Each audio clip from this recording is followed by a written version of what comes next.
Jai Hind dost.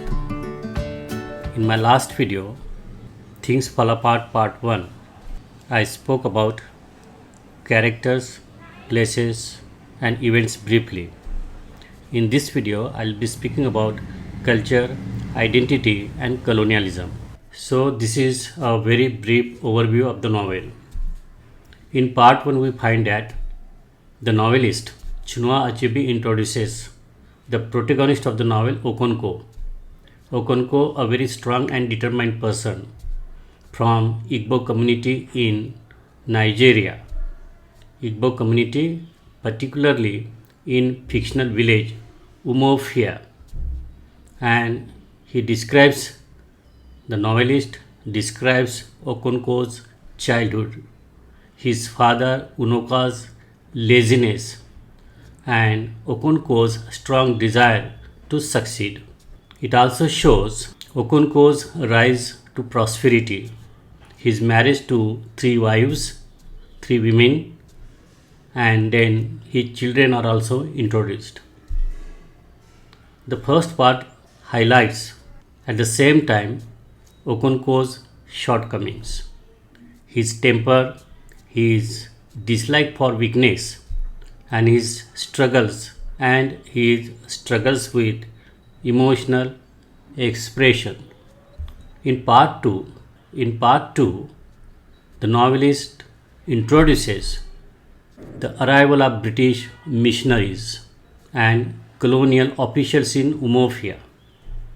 It also describes the initial interaction between Igbo people and the white men, marked by curiosity and suspicion. The Igbo people had a kind of curiosity for the British. They had curiosity for them. They had suspicion at the same time about them because they didn't know about anybody. They didn't know about European people. They didn't know about British people. So there was a kind of curiosity in their mind, and at the same time they also had suspicion about them. And this shows the interaction between Igbo people and the white men. It also shows the gradual erosion of Igbo traditions and customs because of white men's influence.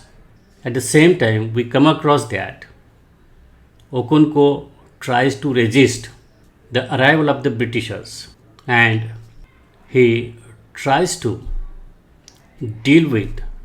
protect his own culture. He was not happy with arrival of the British, and he tries to resist the influence of the British on traditional Igbo society. In part 3, we come across Okonkwo accidentally kills a clansman at funeral, and Igbo people were very serious about that. It was against their norm. It was against their customs, and therefore they give Okonkwo a kind of punishment.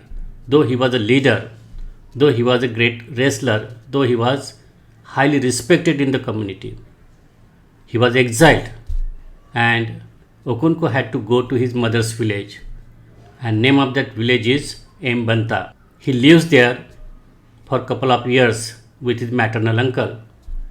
Couple of years means 7 years he stays with his maternal uncle in Mbanta. So this part describes Okonkwo's struggle in exile, his relationship with his family, and his growing sense of disconnect from his village, Umuofia. It also introduces Okonkwo's return to Umuofia and Okonkwo's attempt to rebuild his life. And we come across increasing frustration of Okonkwo with the changes that have taken place in Umuofia because of the influence of the British. In the last part, the novelist describes growing tension between Igbo people and the British colonizers. And it also shows Okonkwo's tragic downfall, his public humiliation, and also his daughter's Zinma's illness, and ultimately Okonko's suicide because he doesn't want to surrender to the British. He rather prefers committing suicide than surrendering to the British people. So, this part also highlights the destruction of Umuopia's cultural heritage and disintegration of Igbo society under colonialism. So, the very first novel, Things Fall Apart, which was published in 1958, depicts traditional Igbo culture and its clash with European culture. So, it is the story of the post colonial conflict between Africa and Europe, as well as the conflict between Western ways of doing things and the tribal consciousness. It is the story of psychological and social consequences of the transition from the tribal indigenous society to the Western mode brought about by the imperialistic power. The novel deals with the phase of actual conquest when the European missionaries, who were backed by administrative and military structure, produced a destabilizing effect in the African social fabric through the introduction of an alien administrative system, religion, education, and culture.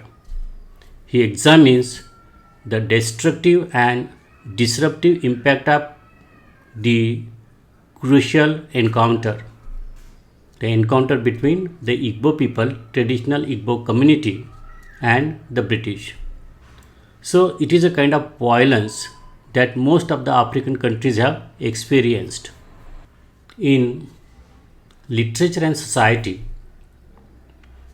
Ngugi Thiong'o spells out a direct connection between culture and politics. He views the influence of dominant culture as a central vehicle for continued colonial culture or cultural imperialism. So Noé's act of deserting his father, culture, and tradition. Noé, who is Noé? Noé is Okonko's son, and his act of deserting his father, culture, and tradition symbolizes the rupture in the society. Rupture in the society means fragmentation of the society. So, an ominous hint is provided in the novel as Noé decides to take his mother, brother, and sister for conversion to Christianity. As family falls apart, the Christian missionaries, with delight in their success, thrust even more vigorously. Oberika and Okonko express their anguish over this fall. Oberika is friend of Okonko, and they both express their anguish over this fall of the society or Igbo community. Oberika deplores the state of affairs in Umuofia and interrogates the validity of white man's domination. So you see the quote here. Does the white man understand our custom about land? How can he, when he does not even speak our language? How can he, when he does not speak our tongue? Tongue means language. But he says that our customs are bad. Who says? The European colonizers, the British. They say that our customs are bad. And our own brothers who have taken up his religion also say that our customs are bad, because some of the people were very excited about the introduction of British culture. They were excited about their church, they excited about their language, they excited about their religion. So how do you think we can fight when our own brothers have turned against us? For example, you see the Noé himself, he has taken his brother, he has taken his mother, sister for conversion to Christianity. He was very fond of church. He was very fond of their practices. He was very fond of their habits, manners, and language. So the people were turning against the Igbo people themselves. Some people have accepted their values, and some people also were resisting, but most of the people accepted. The white man is very clever. He came quietly and peaceably with his religion first. We were amused. As I said, they were excited about it. We were amused at his foolishness and allowed him to stay. Now he has won our brothers, and our clan can no longer act like one. So here we find disintegration of Igbo society because the people turn against themselves.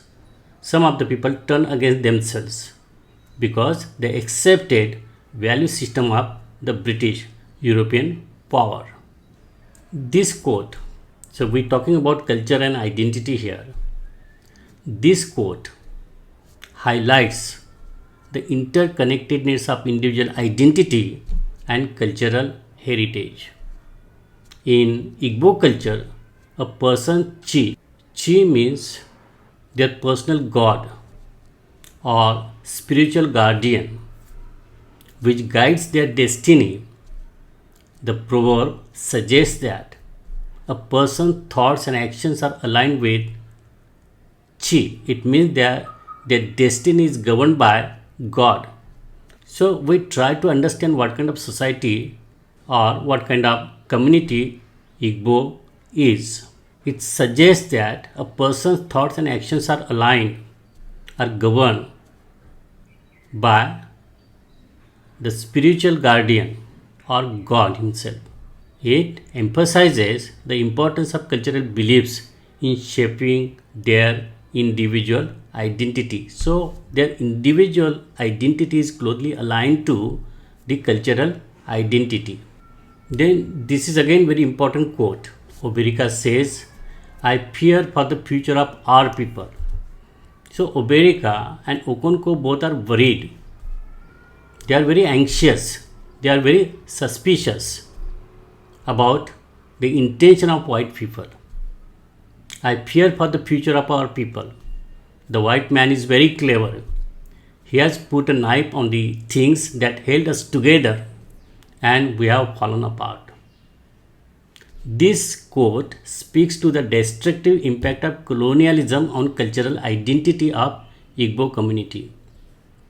The speaker Oberika laments the disintegration of traditional Igbo society due to the imposition of Western values and beliefs. Imposition of Western values, customs, belief, culture, religion, language, etc. etc. This quote highlights the tension between preserving cultural heritage and embracing modernity, which is introduced by so-called modernity introduced by the British European powers. This quote, have a look at it. The drums were still beating, persistent and unchanging. They had been beating for hours and would continue to beat for hours more. This quote symbolizes the enduring power of cultural tradition, continuation of tradition. The drums represent the heartbeat of Igbo culture. The drums stand for heartbeat of Igbo culture, which continue to beat despite the disruption caused by colonialism. It emphasizes the resilience of cultural heritage in the face of change, in the face of conflict between Europeans and Igbo culture. Igbo society. The earth goddess had blessed him with good harvest, and he had shown his gratitude by offering her a portion of his yams. So narrator is speaking about Okonko. Okonko is a great cultivator in the novel. He produces more yams than anyone in the village, and he would offer a portion of his yam to the earth goddess. So look at the quote. The earth goddess had blessed him with a good harvest, and he had shown his gratitude by offering her a portion of his yams. The narrator tries to show how Igbo community respected nature so much and they were grateful towards it, and therefore as a token of gratitude they would offer some portion of their harvest to the earth goddess, that is nature. So it shows deep connection between Igbo people and their natural environment as well as their spiritual traditions.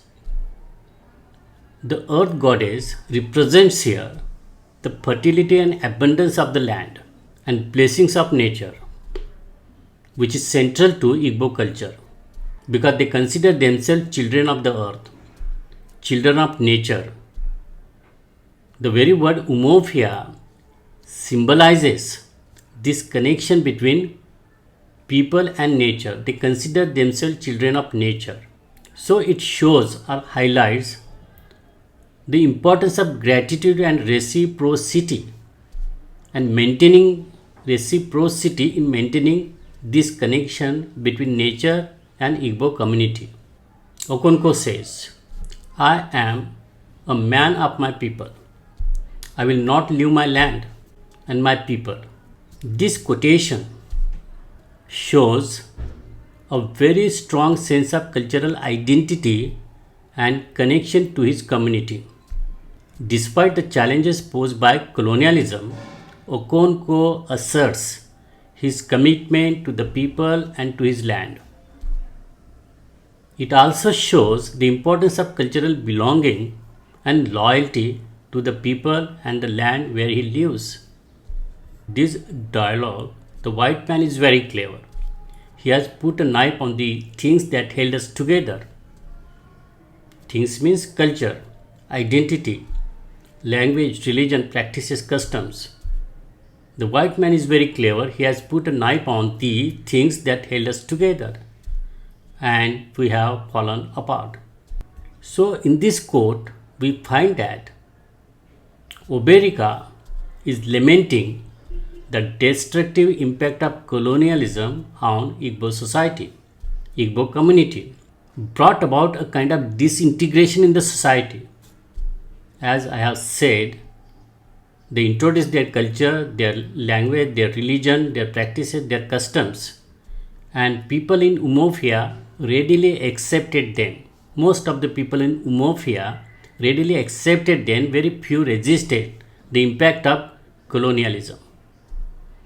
And this is a kind of lamentation, this is a kind of regret of Oberika, which the narrator, through the character of Oberika, is expressing.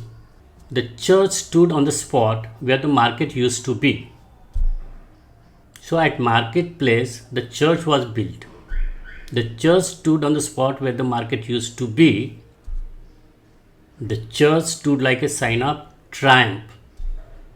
This is introduction of religion. A monument to the victory of the white man's religion. This is a narrative passage and not a direct dialogue. The Achibi is narrating what's happening in Umofia, in Nigeria.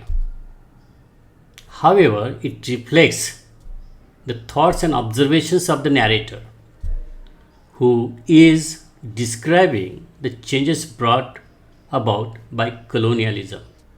So Okonko's son had joined the church. He had become one of them, and Okonko felt a deep sense of loss.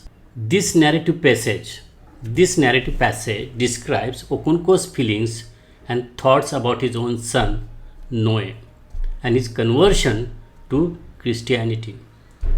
So Okonko seems to be utterly disappointed with the introduction of cultural practices of Europe, cultural practices of the British, cultural practices of European power.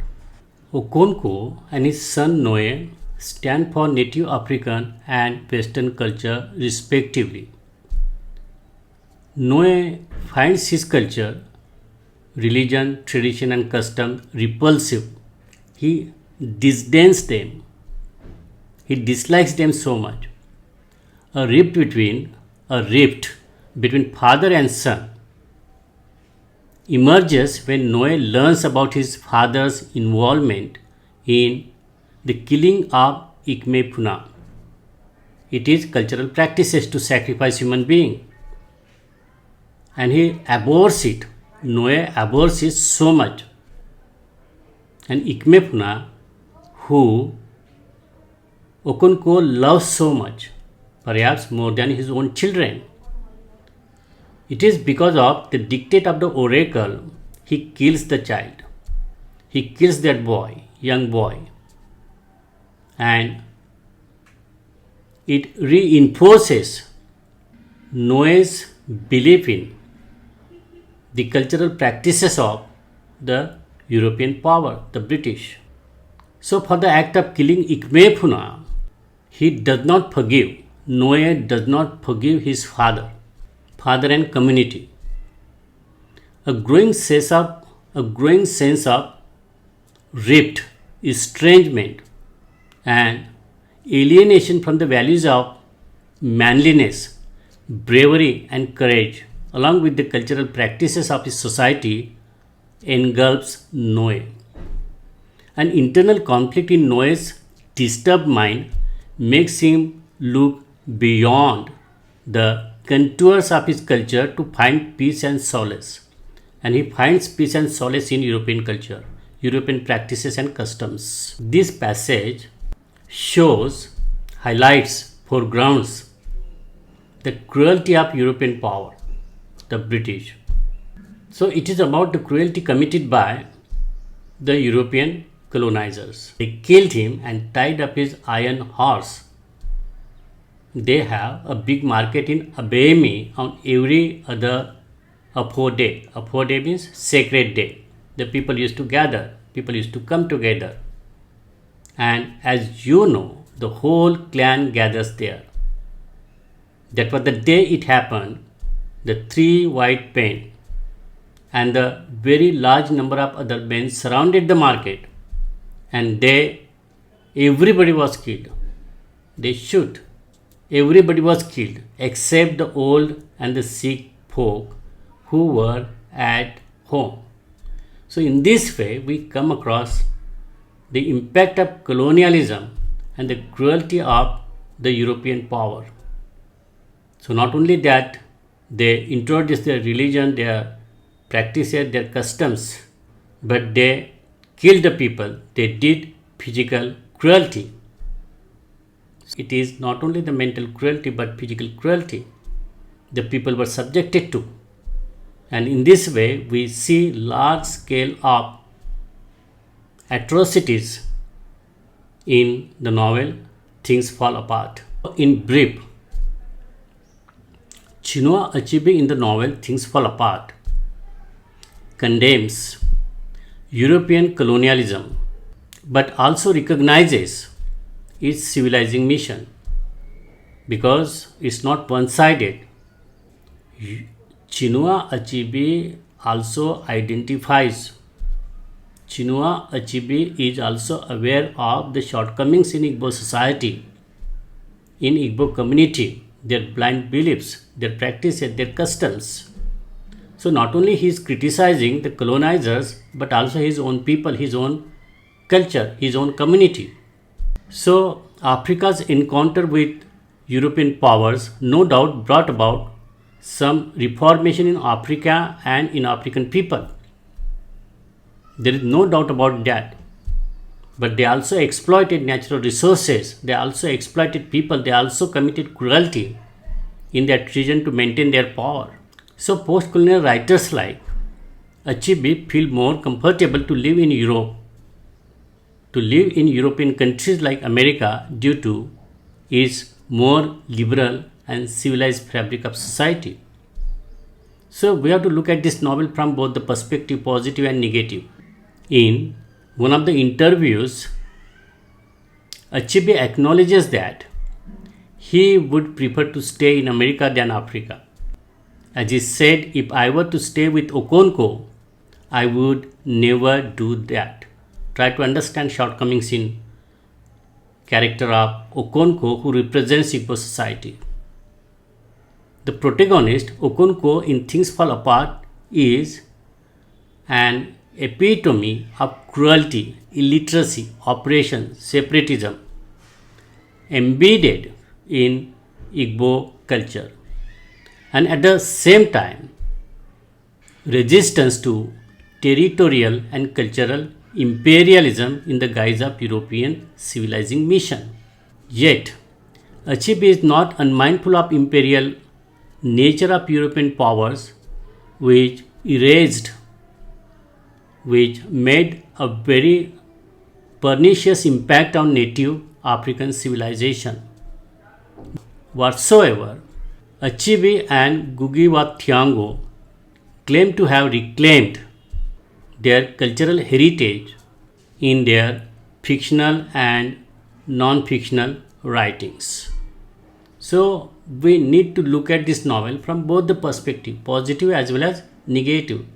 The positive impact of European power, the British, and negative impact on the native Igbo culture, the lives of Igbo communities.